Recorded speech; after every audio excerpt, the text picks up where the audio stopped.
Hello and welcome back to my channel, All the Stories. Today I will be doing my June book haul. Okay. Hello and welcome back to my channel, All the Stories. Today I will be doing my June book haul. No, that's not what I'm doing. Damn it. Okay. What am I doing? Hello and welcome back to my channel, All the Stories. Today I will be doing my June wrap-up.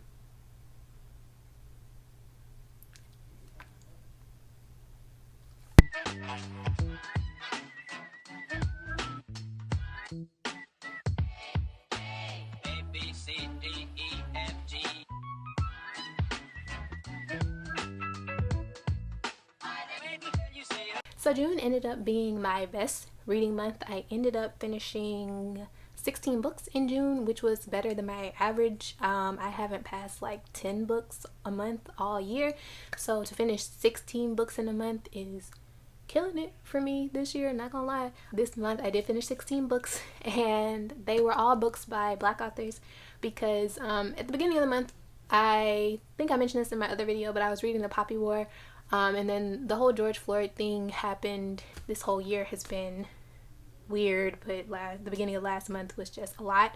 So I really just stopped reading a little bit at the beginning of the month just because I had so much going on in my mind. And I decided to pick up some books by Black authors at the beginning of the month because I just wanted to see Black joy in books since there was a lot of Black trauma in the world. So I just want to kind of use books as a way to escape that. So I ended up reading all books by Black authors last month, and it was very, very good, very therapeutic for me. And I ended up liking a lot of them, finding some new favorites. And as you already know, that June is Pride Month. So I also ended up reading a lot of books featuring queer characters, and I found some new favorites in those as well. The first book I read in June ended up being one of my new favorites, and it's probably it or its sequel, because hopefully the sequel is good. It's probably going to be one of my top books of 2020. And if you've seen any of my videos I posted in the last week, my last 2 videos, this book has been brought up, and it was the very first book that I read in June, and I loved it, and it was The Rage of Dragons. I gave this book, originally, I feel like I talked about this book a lot. I did talk about it in my last 2 videos, so I'm not gonna go too much into what this is about. However, I did end up giving this 5 stars. Originally it was a 4-star book, and that was because the main character Tao is annoying as fuck. He is so annoying, y'all. I'm not gonna lie to you. He gets on your nerves. He is so single-minded, and if there is anything that contradicts what he believes, he ignores it, and that bothered me the whole book. And he has reason to be upset. I'm not gonna say he doesn't, because he goes through a lot over the course of the book, but like his friends and people around him are like, maybe you should chill, maybe you should take a step back and think about things before you just act on them, maybe you should think this through. And he's just like, no, I'm gonna do it. And they're like, bro, chill, just sit down, wait, let's talk this through, we can help you. And he's like, cool, yeah, okay, I'm gonna do that. And then they turn their back and he does what he wants to do anyway, and it's dumb. But yeah, he really annoyed me, and that was the only reason I gave the book 4 stars at the beginning. But like I mentioned in the previous 2 videos, the book really still did end up being very enjoyable, and I still sit here and wonder what's going to happen in book 2 on a daily basis. So just the fact that I obsess in my mind over what's going to happen in this book so much made me bump it up to 5 stars, because I think it deserves that since it did impact me so heavily. But Tao's annoying. I'm not going to fight anybody over that. He is. But that's all I'm gonna say about this, because I don't think I talked about, like, the first video I just gushed about it and I didn't explain that there were things I didn't like about it. I think I mentioned it briefly in my mid-year book freakout tag that Tao was annoying, but yeah, he really is. So anybody who's reading this book because of me, don't, he's annoying, but you know, up front, he's a headache. But I still love the book, still think you should read the book, still gonna recommend the book, still can't wait till the second book comes out. And if you didn't see my other books and you're wondering what the synopsis of this book is, I'm gonna give you one word: vengeance. That's all it's about. Revenge. So after I read The Rage of Dragons, I ended up switching gears and going in more of a romance mood because, why not? Like I said, I wanted to see some joy and happiness and light, fluffy romance. So I ended up picking up this book that I had recently seen on Goodreads. I don't know what the series is actually called. It's like, the first book is a novella and it is important. It's not something you can skip. And that one is called Flow. Book 1 technically is called Grip, and book 3 is called, or book 2 is called Still. However, the novella, book 0.5, whatever, it's essential to the story. You have to read it before you go into book 1 or you're going to be very confused about the characters' relationship to each other. So I ended up giving the novella Flow, I ended up giving that 3 stars. I ended up giving book 1 Grip 4 stars, and I gave book 2 Still 3 stars. So I ended up really enjoying the series overall. It was not what I was expecting though. Like I said, I came in expecting a cute, fluffy romance, and it was a romance, but there were some heavier things that it dealt with. The first one was what I thought it was. It was a cute, fluffy romance story, and it was a novella. It was pretty short. I think it was like 150 pages maybe, and it is about this girl named Bristol who goes on her summer vacation. She's in college. She's on spring break. Not summer vacation. She's on spring break, and she goes to visit her brother, who she is kind of estranged from. Her brother was a music prodigy, but he ended up getting, addicted to prescription drugs, painkillers, things like that, since there was so much pressure on him, and his parents kind of aided him in his addiction, so he ended up being emancipated and going to live with his uncle. So she hasn't really seen him since he left, and they're twins. I forgot to mention that. They are twins.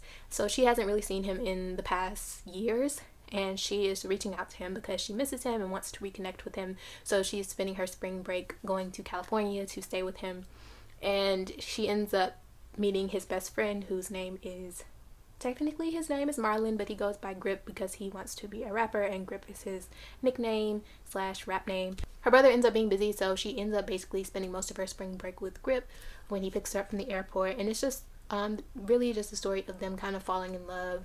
And at the end of it, something happens and they end up not being together. I guess that's a spoiler, but I can't explain the second book or the first book without saying that. So in book 1, which is Grip, it takes place, I want to say like 10 years after the novella takes place, and they are adults, and they haven't been together since the first book because of whatever happened, and Bristol really just doesn't want to be in a relationship with Marlon, but Marlon says, he's very open about the fact that he still loves her and still wants to be with her, and it is really just a story about them. And that's where our main part of our story takes place. I feel like it would not be okay for me to mention this book without mentioning that there are some pretty big trigger warnings that I was completely unaware of going into this. First of all, not trigger warning necessarily, but the book does, like I said, I was trying to escape like reality a little reading this, and I wanted something light and fluffy. And this book ended up actually dealing pretty heavily with police brutality and black racial issues, because Grip is black and Bristol is white. But like I said, Grip is black and he is a rapper, and there are a lot of instances where police brutality is brought up, and it's actually a pretty big theme over the course of the story. Black police relations and police brutality and things like that, and just black activism in general is a big topic because Grip is really into that, and he's really involved in that over the course of the story. So be aware. Not that that's a trigger warning, but just I didn't know that going into it, but I really enjoyed that aspect of the book. And then also there's a trigger warning for rape and sexual assault. And there's also a big trigger warning for, I don't know how to say this without it being spoilery, so this is kind of spoilery for book 2 if you feel strongly about being spoiled, but I would have to say this because it's probably very triggering for some people, but there is a big trigger warning in book 2 for, how do I say this, like illness of a fetal disease, and loss of a child, loss of a pregnancy. That is a topic that is dealt very heavily with in book 2, and depression is also dealt with in book 2, so please be aware of that if that is something you do not like to read in books, or something that is triggering for you. Loss of a child, problems conceiving, death of an infant. Be aware going into the book 2. But overall, I did enjoy the series, even though book 2 took a turn that I completely wasn't expecting at all. Like, I did not think that was the direction the story was going at all, and then it kind of just came out left field. But I did enjoy the series very much. Overall, the series in general, I'd probably give like 3.5 stars, 4 stars too. And next, since I didn't get the super light, fluffy romance that I wanted from that series, because it did get a little heavy and a little dark towards the end, I ended up picking up a book that I already read and I already knew ended up light and fluffy, and that is The Wedding Date by Jasmine Guillory. It's February, and I gave it 5 stars. I really enjoyed it. This time around, I didn't enjoy it as much. Maybe because I'd seen, like, after I read it, I saw a lot of people talking about things they didn't like about it, so maybe that was in my head going into it, and I did notice those things a lot more in this book than I did the first time. But I still ended up giving this 4 stars. I dropped my rating down by a star, but I still enjoyed this a lot. It is a very cute, very easy, quick read, and Jasmine Guillory does have a lot of books in this series. If you did like this one and you want something else like it, I have read The Proposal by Jasmine Guillory, which is the sequel to this, and they're all companions to each other. So this book follows our main characters, Alexa and Drew. Alexa is going to a hotel to meet her sister because her sister is in town because she's just got enough promotion. When she gets in the elevator to go upstairs to her sister's hotel room, she gets stuck in the elevator with Drew. He's in town for a wedding of his best friend and his ex-girlfriend, but Drew's date has canceled on him for whatever reason, so he asks Alexa to be his +1 and be his fake girlfriend for the wedding, and they end up, of course, having a very real relationship after they start having this fake relationship. It was very good, very sweet, and if you're looking for a quick, easy romance, I highly recommend this one. So next, I ended up reading a book that I had been meaning to pick up forever, and that was The Weight of the Stars by Kate Ingram. I gave this book 5 stars. I highly enjoyed it. It was my first Kate Ingram book, and I cannot wait to read her other book, The Wicker King, because I love this one so much, and I hear a lot of good things about The Wicker King as well. And this was my first read of the month that featured queer characters. This book follows our main character, Ryan Bird, who's had a pretty rough time in the past couple of years. Her parents have died in a car crash, and she has left to take care of her younger brother, and her younger brother also has a baby, so she's taking care of her younger brother and his child, and she is only like 17. I believe she's emancipated because she takes care of them by herself. She has this kind of found family group of friends that she hangs out with, and one day there's a new girl who moves to town, and she starts going to their school, and Ryan is kind of tasked with befriending this girl because she has had a kind of tough life, I guess, and of course they kind of hate each other, and they end up going from hate to friendship to love, and it's just a really great story, super beautiful story. I highly recommend it. It was like nothing I have read before. Characters Ryan and Alexandra are both girls, and they have a relationship, and there's also some of her friends in her found friend group are also queer, and the ending of this is just beautiful and heartbreaking and heartwarming all at once. So the next 3 books I all read for Queer Blackathon. I don't know if anyone else participated in Queer Blackathon, but I ended up finishing 3 books for it. The first of which was a book I was listening to on audio, and that is Clap When You Land by Elizabeth Acevedo, which is one of my top most anticipated books of the year. I love Elizabeth Acevedo. I have read both of her prior books, and this one is perhaps my favorite. It's between this one and The Poetics. But I love this story so much. It follows 2 main characters, and it has 2 perspectives of Yahira and Camino. Camino and Yahira are half-sisters, but they do not know of the existence of each other until the events of this book take place. Camino lives in the Dominican Republic, and Yahira lives in New York City, and they share a father, but her father kind of splits his time between the 2 of them. He spends most of the year with Yahira in New York City and her mother, and he lives there with them, but over the summer for 3 months he goes to the Dominican Republic to live with Camino and her aunt, so he could spend time with his other daughter, and neither one knows about the other. When he's gone, they just think that he is away on business, which is what he tells them, but he is really spending time with his other families. And when their dad dies in a plane crash while going to visit Camino in the DR, they learn of the existence of each other, and it's just a beautiful, heartbreaking story. It was so good. It deals a lot with grief, obviously, because it follows the death of a parent is the main focal point of what's happening in this book, because of course they have both just lost their father, so it does deal a lot with the grief and them dealing with that in their own ways. The queer rep in here is our character Yahida. She has a girlfriend from before the book starts. They've been dating for a while, and it's just a beautiful story. I expect nothing less from Elizabeth Acevedo. All of her stories are very beautiful and heartwarming, and it also has a beautiful cover. Again, I expect nothing less from Elizabeth Acevedo because all of her covers are beautiful, and it also has a beautiful hardcover. Like, look at this. So pretty. And I just love Elizabeth Acevedo so much. If you want to read this, I highly recommend you listen to the audiobook because it is told in verse and it is narrated by Elizabeth Acevedo. Like I said, there are two perspectives. You get Camino's perspective and Yahaira's perspective, and it's just so good. The next book that I read for Queer Blackathon was Felix Ever After by Kason Calendar. This story follows our main character Felix, who is a transgender teen, and he is living in New York City and is a artist, and he's in his art school, and he's which has a summer program. So they're in the summer program, and while he is in this program, he ends up being not outed because he's not, everyone's pretty aware that Felix is trans.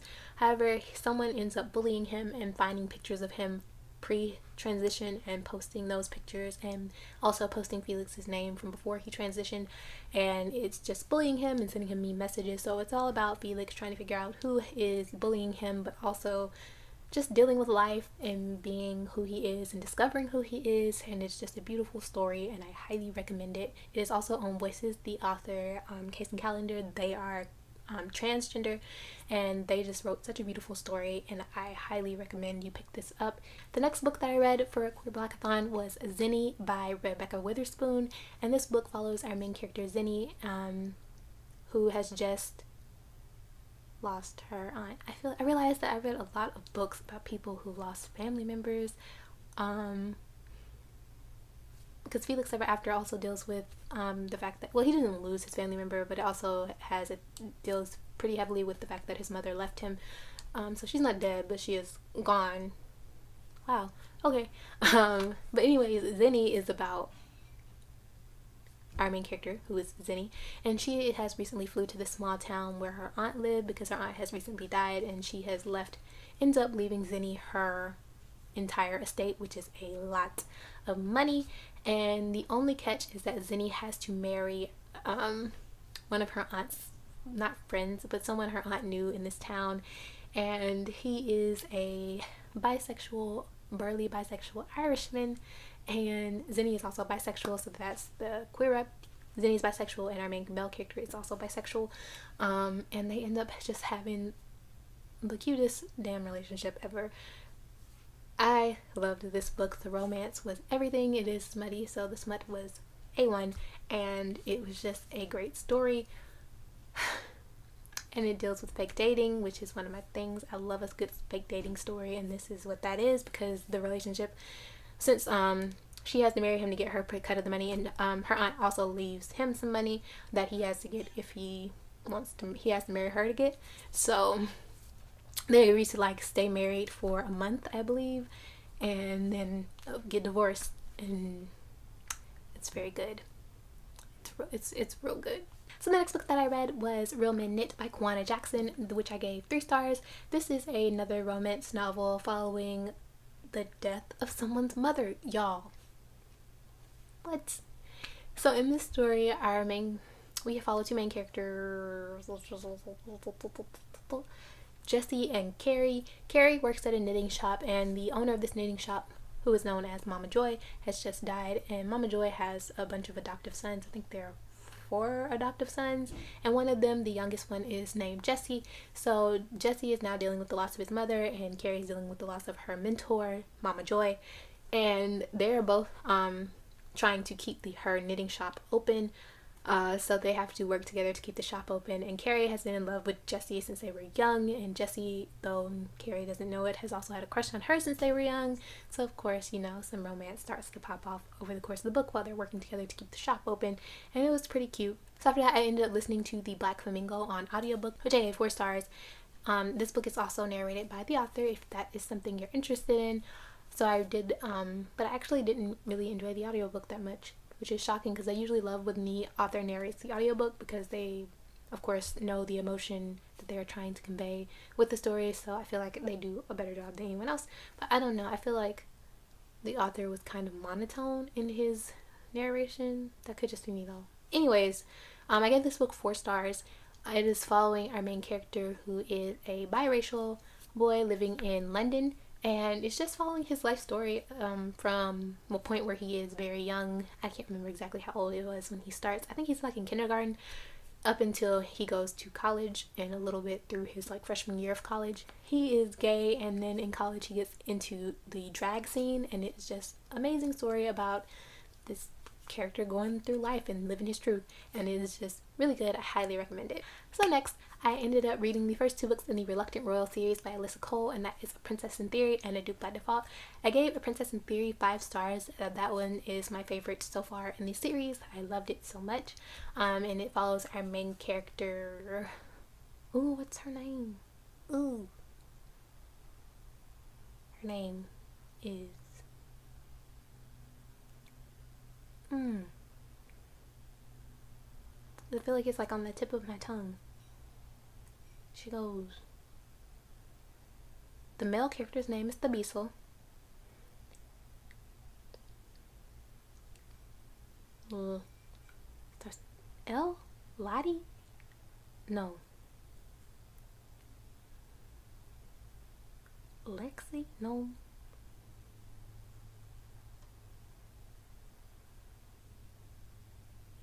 Thabiso and... Because then we have a Duke by Default, which is following.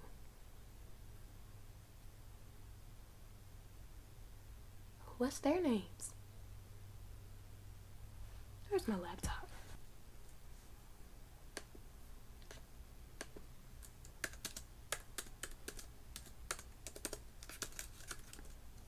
Letty, not Lottie. I was close though. I knew it was an L. Look at me.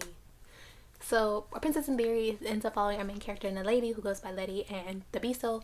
Thabiso is an African prince. Him and Letty have been engaged since they were children. However, Letty does not know this because she was an orphan. She was raped. She ended up being put in foster care in the United States after her parents were killed in a car crash.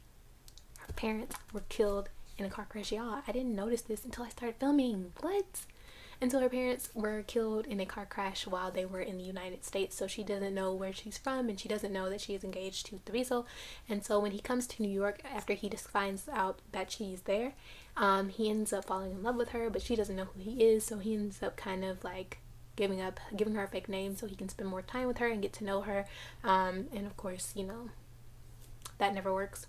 But it is a cute romance. I highly recommend it. It was so good. I can't wait to read the last book in the series. So then I also read the second book in the series, which is A Duke by Default, and that one's following Letty's best friend. It is a companion novel, so they're all following different characters, but they're all kind of related. So the second book follows Letty's best friend Portia, as she is on a internship in Scotland learning how to make swords from a Scottish man named Tavish. And they end up having a romance in the second book as well, and that one's also really cute. I gave that one 4 stars. I didn't like it as much as The Princess in Theory, but it was still very good. And it just follows Letty being an intern trying to help Tavish save his business, and over the course of the story they discover that Tavish is the son of a duke, and that since his father has died, he is set to inherit the entire, you know, dukedom, the title, and the money. I'm gonna go ahead and talk about it since it is related to the other two, even though I didn't read it till later in the month. I also ended up reading Once Ghosted Twice Shy by Alyssa Cole, and that is one of the novellas in the series, and this one follows what is it with me and names right now? I cannot remember any names.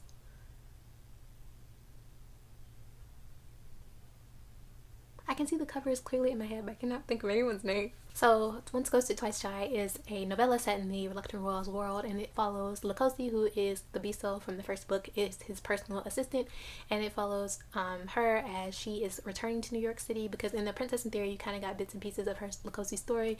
When the first book was taking place, Lacoste was on a dating app and ended up going on a date with this girl who she hit it off with, and they had this kind of whirlwind romance, but it ended when the girl just told Lacoste she did not want to see her anymore, and then ghosted her, stopped replying to her text messages. So fast forward to almost a year later, and Lukosi is in New York City once again, and she ends up meeting Fab, which is a girl named Fabiola. She ends up seeing her on a train, and they end up kind of reconciling with each other and figuring out what happened to their relationship and why it didn't work out, and spending the day together, and it was just really cute. This is another queer book. They had such good chemistry.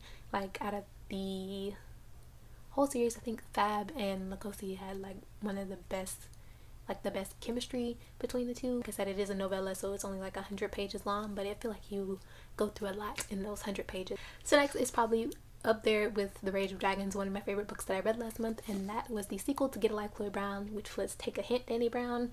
This one was so good, you guys. I think I like this one. Not even I think, I know this one is my favorite so far out of the two. I like this one more than I liked Take a Hint, Danny, more than I liked Get a Life, Chloe Brown. It was so good, and it does also again have queer rep because Danny Brown is bisexual, but it just was so good. It follows another fake dating story. We have Danny, who ends up getting stuck in an elevator during a fire drill. So they're supposed to evacuate the building, and she ends up being stuck in the elevator because she didn't know the drill was taking place. And the security guard from the building, whose name is Zafir, who has a massive crush on her, ends up rescuing her from the elevator and carrying her out of the building heroically, and it's caught on tape and it goes viral. The hashtag is Dr. Rugby because Zafir is a retired rugby player, so they end up going viral and having their own hashtag. So they end up fake dating to help Zafir's business grow. And of course, like I said, Zafir is kind of in love with her, and Danny's kind of in love with him, even though she tries to hide it. So of course things start to pop off, but it was so good. Another book where the chemistry between the two characters was off the charts, and I love Danny as a character. So if you like romances with a lot of chemistry between the characters, very steamy scenes between characters, read this. And the last book that I read in the month of July was Black Girl Unlimited by Echo Brown. This is the remarkable story of a teenage witch. This is a contemporary book, but it has magical realism elements in it. It follows our main character Echo. It is like I said, I don't think I mentioned it. It is autobiographical, kind of, sort of. It's kind of like Echo Brown's memoir because the main character is Echo Brown.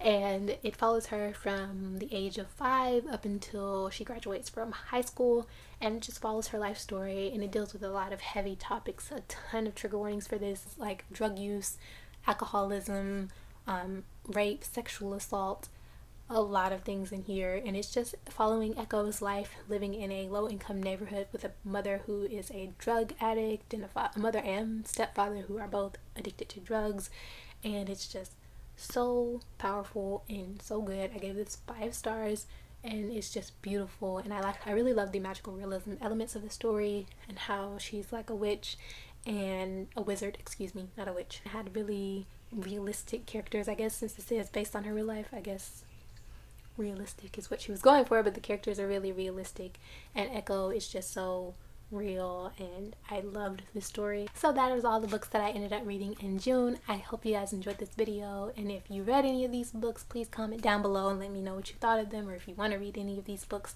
But thank you so much for watching this video, and I will see you guys in my next one. Bye!